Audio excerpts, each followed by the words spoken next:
कभी कभी हम सफ़र पर इसलिए नहीं निकलते क्योंकि हमें कहीं पहुंचना होता है, बल्कि इसलिए निकलते हैं क्योंकि हम खुद से थोड़ा दूर जाना चाहते हैं। और शायद मेरा उत्तराखंड का सफ़र भी कुछ ऐसा ही था। पहाड़ों के बीच आते ही ऐसा लगा जैसे वक्त थोड़ा थम सा गया।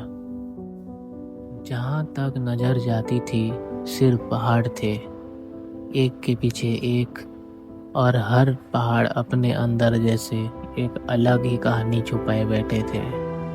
कभी धूप इन चोटियों को छू रही थी और कभी बादल इन्हें अपने अंदर छुपा लेते थे, और मैं बस देखता रह गया। शायद पहाड़ों की सबसे खूबसूरत बात यही है, ये तुम्हें कुछ कहने की कोशिश नहीं करती, बस सामने खड़ी रहती है और तुम्हें खुद के बारे में कुछ समझा जाती है। और फिर सामने था नीलकंठ, बर्फ से ढका हुआ आसमान के बीच खड़ा। कैमरा में इसे कैप्चर करना आसान था, लेकिन जो महसूस हुआ उसे कैप्चर करना शायद मुमकिन नहीं था।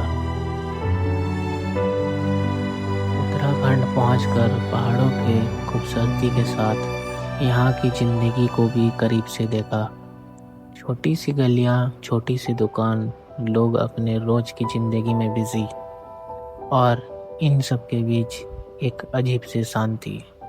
टूरिस्ट के लिए शायद ये एक डेस्टिनेशन है, लेकिन यहाँ रहने वाले लोगों के लिए ये उनका घर है। और शायद इसी वजह से ये जगह सिर्फ देखी नहीं जाती, महसूस की होती है। इस सफ़र में नदियाँ भी हर जगह अपने एक अलग कहानी सुना रही थी, कभी शांत और कभी पहाड़ों से टकराती हुई। पानी का ये सफ़र देखकर एक चीज़ समझ आया, रास्ते चाहे कितना भी मुश्किल क्यों ना हो, रुकना शायद इनका सॉल्यूशन कभी नहीं होता।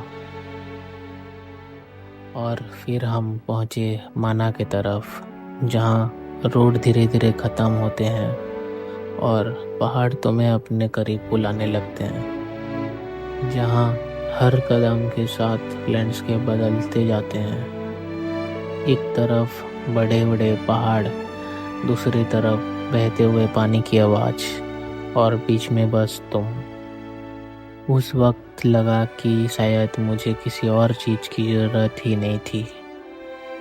और हाँ, इस सफ़र का कुछ सबसे यादगार मोमेंट शायद वो नहीं था जो मैं कैमरा में प्लान करके शूट किया। कभी रास्ते में मिलने वाला डॉग्स, कभी गोट्स, कभी किसी अनजान इंसान की एक छोटी सी स्माइल। ये छोटी छोटी चीज़ें ही तो हैं जो सफ़र को याद बना देती है।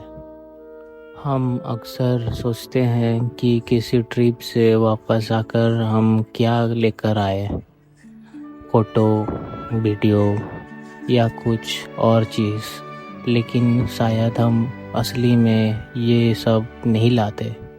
हम कुछ मोमेंट लेकर आते हैं जो किसी फ़ोटो से ज़्यादा हमारे अंदर रह जाते हैं। उत्तराखंड ने मुझे भी कुछ ऐसे ही मोमेंट दिए, कुछ खूबसूरत व्यू, कुछ खूबसूरत पल, कुछ नए रास्ते और बहुत सारे यादें। शायद इसीलिए सफ़र का मतलब सिर्फ किसी जगह तक पहुंचना ही नहीं होता। कभी कभी सफ़र का मतलब होता है खुद को थोड़ा और समझना, और शायद इसी का नाम सफ़र है।